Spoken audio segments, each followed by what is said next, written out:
guests, and then let them open with about 10 or 15 minutes remarks or whatever they feel like, and then opening up the questions around the table and discussion around the table. On my right from Afghanistan is the Honorable Shinkai Karokhail, who lives in Kabul but has family in and around Kabul, and is a parliamentarian there in Afghanistan. Also, Dr. Donya Aziz from Pakistan, again, very well traveled, but it's been 10 years, ma'am, 10 years in Parliament there, and I had the honor of spending the day with her yesterday, and it was one of the best days I spent in quite a while, so it was truly a pleasure for me. Ms. Karokhail, would you like to open up today? Thank you. Good afternoon, everybody. I think most of us met yesterday. My name is Shinkai, and I'm representing Afghanistan Parliamentary Lower House. More than 2 years I've been in contact with EastWest Institute, and I got an invitation to be a part of this Parliamentary Women Network working for conflict resolution or promoting peace issues in the region. And definitely nobody can better understand the value of peace in Afghan, because when I was in school I just heard about killing, arresting, or torturing. Still I'm thinking, I don't know, I'm just dreaming when the day will come that we will get rid of such a situation and enjoy normal life. Maybe I could not dream for myself, but I wish I could see that dream for my kids and for my children and for the future generation of Afghanistan. And let me thank AWEC for focusing on women's role or women's issues and how to strengthening their role to help them to be involved in a very important issue, which is peace and conflict resolution issues. Maybe there's lots of programs around the world and lots of big donors are working on it, but less people maybe, or maybe exceptional like AWEC, are giving importance on the women's role or women's issue and how they could be involved, which we really needed, especially in a country like Afghanistan, and we don't have a long history of working as a politician. And being a parliamentarian, we are not like a part of a political party to run. We don't have a strong party behind us to support us or to promote us, our role, or include us in a dialogue like a peace negotiation and conflict resolution issues. But we are lucky that we have some friends around the world saying how they could take care of such important issues. It's maybe for this movement, or maybe for this one, nobody will take any advantage or credit for that, but definitely they will help the people of Afghanistan, and especially how to include women in such an important process.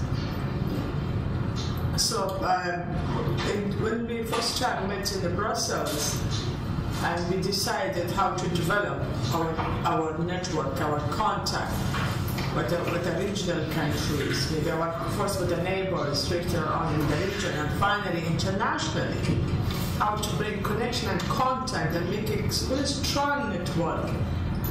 Because I remember the worst day of my life when the Taliban occupied Afghanistan, and our small children, even 6 years old, were not allowed to go to school. And I always feel those days, why nobody raised the voice, why we were not connected with the rest of the world. That wake up and please protest for us, please raise your voice, please pressurize your government. That nobody should support such a government which absolutely they violated our rights, even rights to education. So that's the worst experience in my life, which I will always remember. So maybe this is like an opportunity for me as a woman that being a member of parliament, how I can best use my time, my life, to do something for my country and for those who needs me. So of course, maybe I cannot do it only by myself. We need other women, not from other, first from our own countries, how we can unite our voice, or how to make it stronger voice to be heard by our own politicians. And also how we can make relation and build trust and contact with the closest country like Pakistan, which we have lots of issues.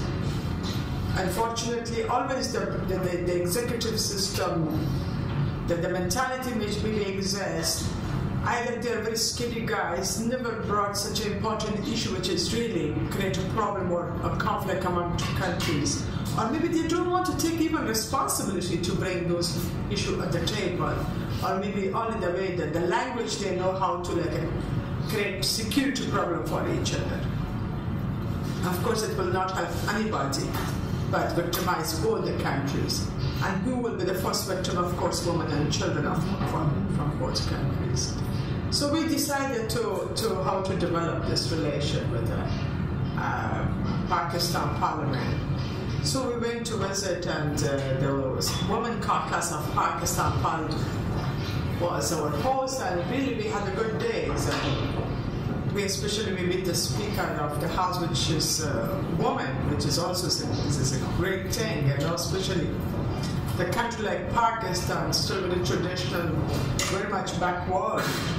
But we are happy that she made it to be the Speaker of the House. Even she is a part of a political party, but even among the political party, she proved that she could lead the Parliament. And they were lucky they have a support of the Speaker of the House, and also we are also happy about EastWest Institute to recognize her work, her efficiency, her talent, her influence, and nominate her for the award to be given to her.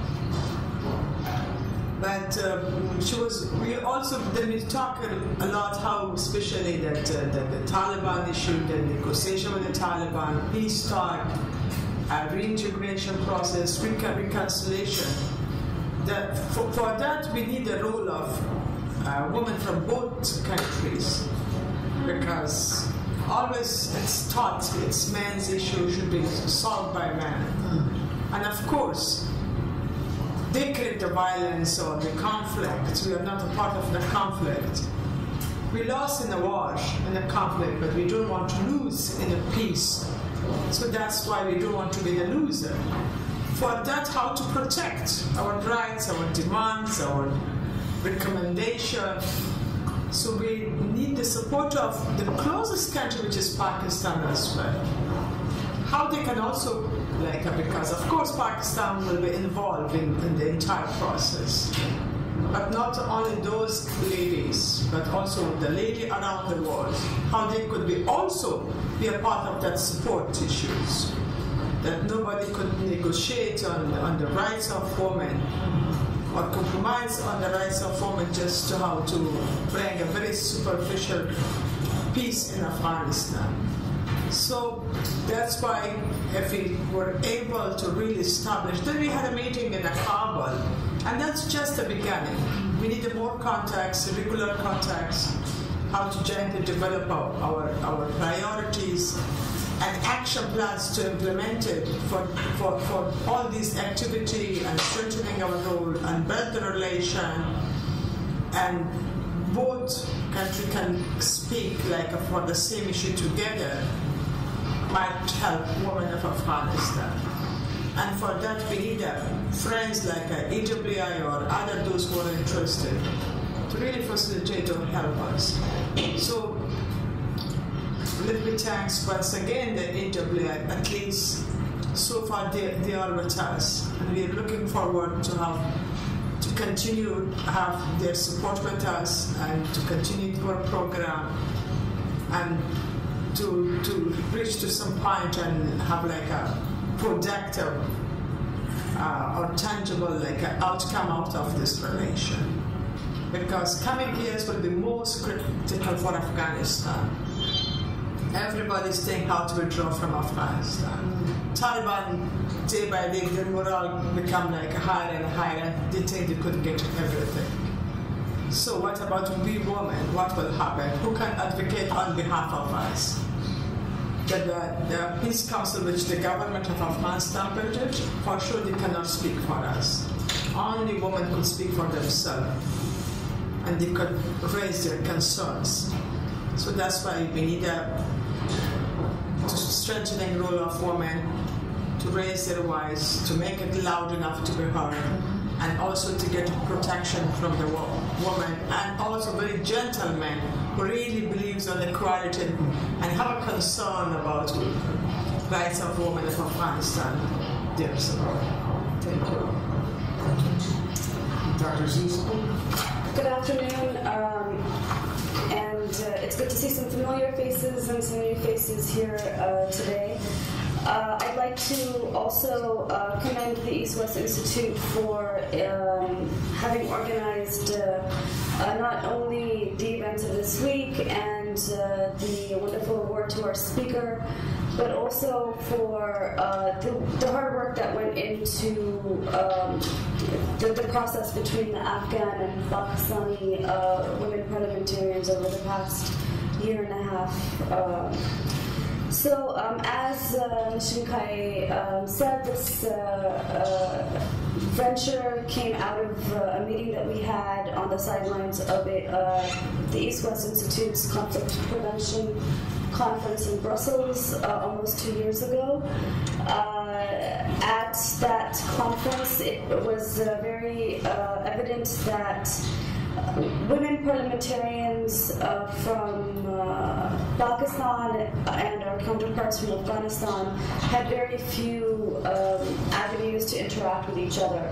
And this in itself was quite a disconcerting situation since we are neighboring countries. It turned out that I knew parliamentarians from maybe New Zealand or Canada more than I did from my own neighboring country. From that, we moved forward with the EastWest Institute and organized the first women's parliamentarian delegation from Afghanistan to Pakistan. The purpose, I think, the underlying purpose of the first trip was to see how we in Pakistan could help support our sisters in Afghanistan.